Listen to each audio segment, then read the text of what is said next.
Welcome back to part 2 of POTS in Long Covid. POTS, as you'll remember, is postural orthostatic tachycardia syndrome. I'm Dr. Tim Robinson, formerly a family doctor for 30 years, now working in Long Covid Services for 5 years. I'm posting on all the usual podcast channels as well as here on YouTube. I hope you find them helpful. Obviously, if you do, click subscribe. I want to spread the word as much as I can to get these resources out to you sufferers of long COVID, because certainly here in the UK, a lot of the services are being withdrawn. I have to add my usual disclaimer. Any advice on treatment I mention, should only be considered after discussion with your own doctor. So here we are again. So in part 1 of this POTS update, I talked about the symptoms and then I talked about the causes. So now here we are in part 2. I want to talk about how we're going to tackle that difficult problem of long COVID POTS. How are we going to do that? So basically, before I jump into it, a quick recap. Basically, what are patients experiencing? What are they describing to us in our clinics? So basically, they're telling us that they're having a thumping or thudding heartbeat in their chest with prolonged standing. That's the key, with prolonged standing. And it's sort of a rapid and regular heartbeat that they're experiencing. And obviously, anything new, they hopefully will have taken their symptom along to their doctor. We're not going to be COVID blind. I explained that last time. We want to make sure that the palpitations are due to the long COVID. And hopefully the GP will go through all the usual process of history examination investigations where indicated in order to get that diagnosis and then to treat accordingly. So that leads us to, what are we going to do? How are we going to treat POTS? First things first, let's not go straight to drugs, medications. Let's think about the non-drug, non-pharmacological approaches to take.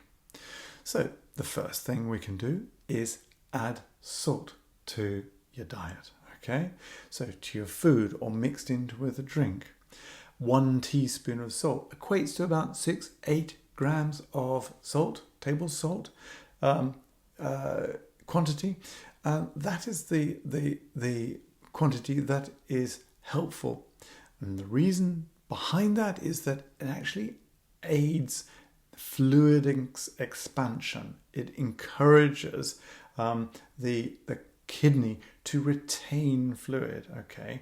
Remembering how this is all coming about, the POTS process. Basically, there's excessive fluid pooling in the legs when you go from sitting or lying to standing, okay? So in a way, you want there to be an increased circulating blood volume. And like I said, salt will encourage fluid retention by your kidneys, and then that will increase the fluid volume. That is fine. Obviously, salt has a bit of a bad name because we all know that excessive salt can lead to increased blood pressure. So it is fine for you to have that 6-8 grams teaspoon of salt extra in your daily intake, as long as you don't have kidney problems and as long as you don't have high blood pressure. This is unlikely in sort of our patient population who are relatively young, and also in this POTS scenario, if anything, the blood pressure will be dropped, not increase. So it's probably safe. But obviously, you're going to want your blood pressure checking first. You're going to want your kidney function checking first. And obviously, the doctor, your GP, will have done this anyway.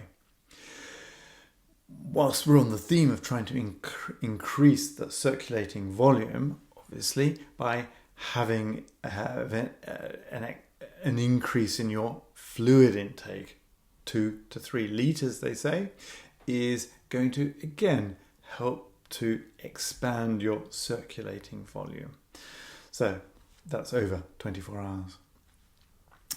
The next thing you can do is compression hosiery. So basically sports leggings or flight socks up to the knee, or preferably above the knee, thigh length even.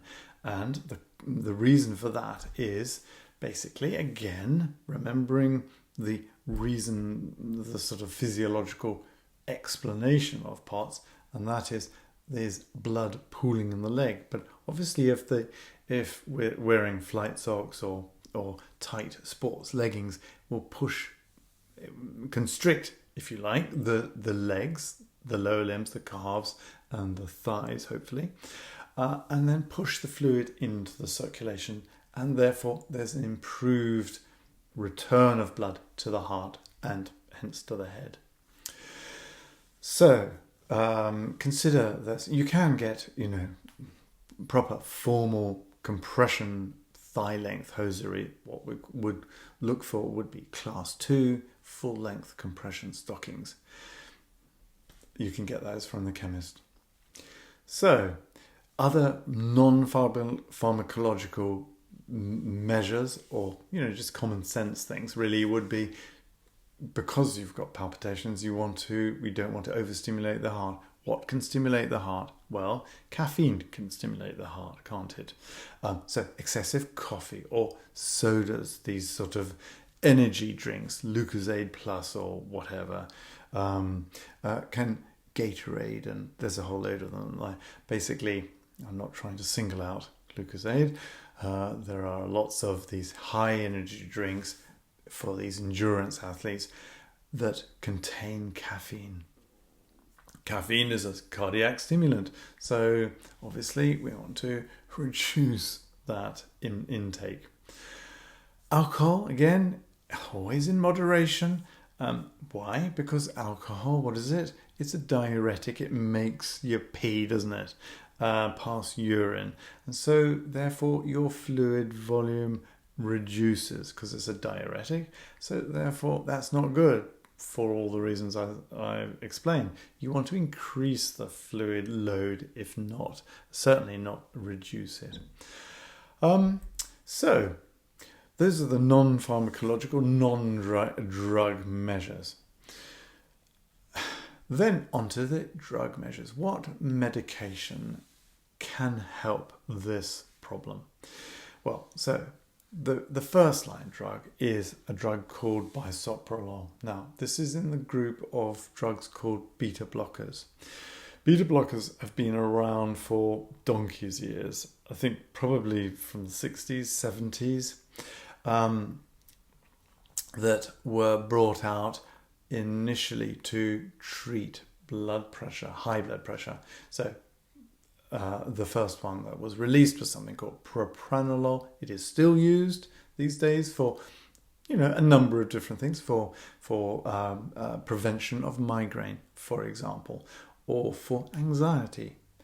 It has a sort of calming effect on the circulatory system. Then propranolol, because it's not very specific for the heart, it works on the heart, but it's not as specific, and other systems are affected. Then most of us were shifted on to a drug called atenolol, and then more latterly a drug called bisoprolol. These are more cardio-selective, selective for the heart. And there's one feature about beta blockers that it is particularly helpful for, because it's being selective to the heart, it doesn't affect the lung. So the propranolol can trigger asthma and a bronchoconstriction, wheeziness. So it's still written in the potential side effects of even the newer ones, the bisoprolols and the atenolols. However, it's less troublesome because bisoprolol really is very cardioselective. But we'll always ask, when we're considering prescribing a beta blocker, we'll always ask whether there's an asthma tendency. And someone who has particularly troublesome asthma, difficult to control asthma, I think probably we wouldn't be prescribing bisoprolol. We'd be going to a second line. I'll come on to that in a minute.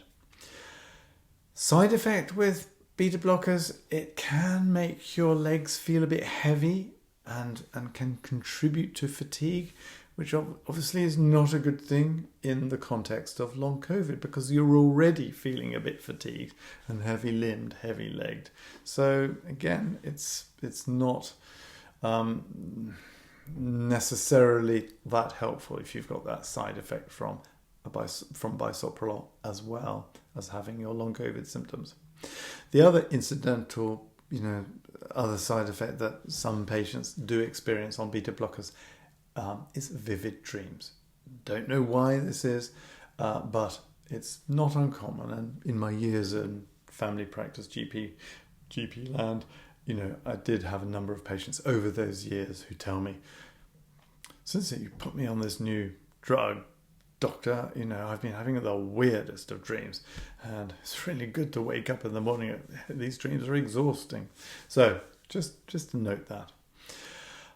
We'd start off on a really low dose, 1.25 milligrams, because that may be sufficient to control those palpitations.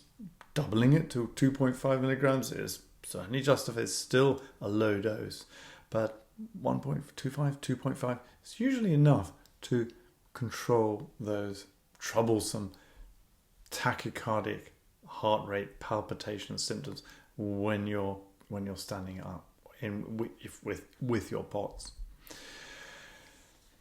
Like I said, first line, second line. So that's first line, bisoprolol, first line. Second line, ivabradine, which is an interesting drug. It hasn't been around as long. And it is selective for the tissues, the neurological tissue within the heart that control the heart rate, the sinoatrial node. So it slows it down without dropping your blood pressure. This is a good thing. Okay, like I said, often in POTS you have a orthostatic hypotension as well. So, or sort of a fainty feeling about you. So it's actually really useful because it doesn't drop your blood pressure. This drug is initiated by the cardiologists, and when they've initiated it and found the dose that is helpful for the patient, then often the cardiologist will write to the GP and say, would it be possible for you to continue on the prescribing of this drug, which Mrs. Jones is finding really helpful, and this is the dose. So hopefully your GPs will knowing that it's safe, oblige with the prescription. There are a couple of other drugs that are used, and maybe in combination when there is a combination of symptoms. So maybe someone with POTS does have orthostatic hypotension, so drop of blood pressure when you stand up. So there are drugs like midodrine and fludrocortisone, which are prescribed in tandem with the ivabradine.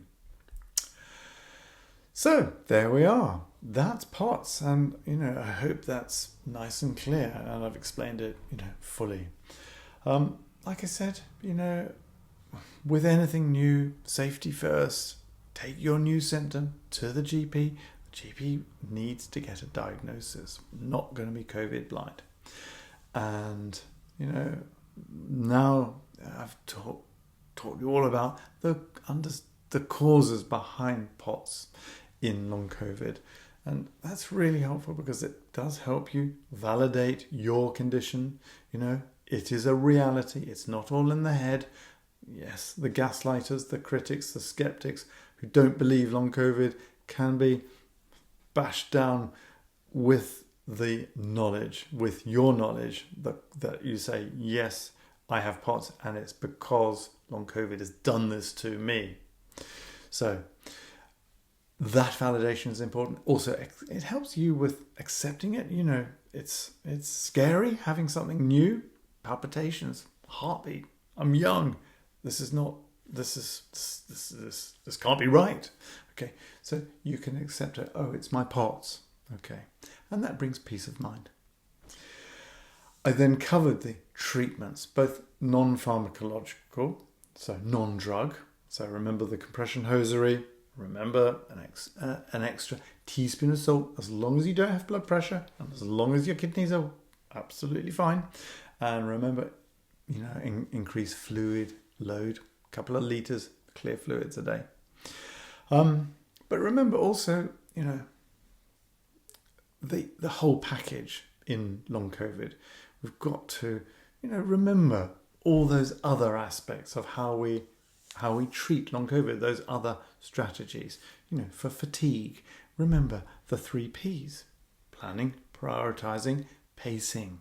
Really important to get on top of the fatigue. Remember gentle reconditioning of the musculoskeletal system. Gentle sort of stretching of the ligaments and the muscles. Say, take up yoga, for example.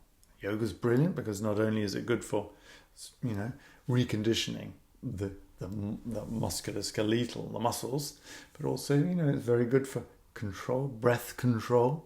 Very good. Also very good at sort of like helping you focus on the now and sort of, try and sort of allay those anxieties or worries or feeling depressed or mood disturbances as a result of having your long COVID. So yeah, yoga's brilliant, but also mindfulness. Mindfulness is very good at, like I said, for yoga, concentrating the mind and, just focusing on the now. Both of those are, incidentally, backed up by numerous studies that demonstrate that mindfulness and yoga relax the autonomic nervous system.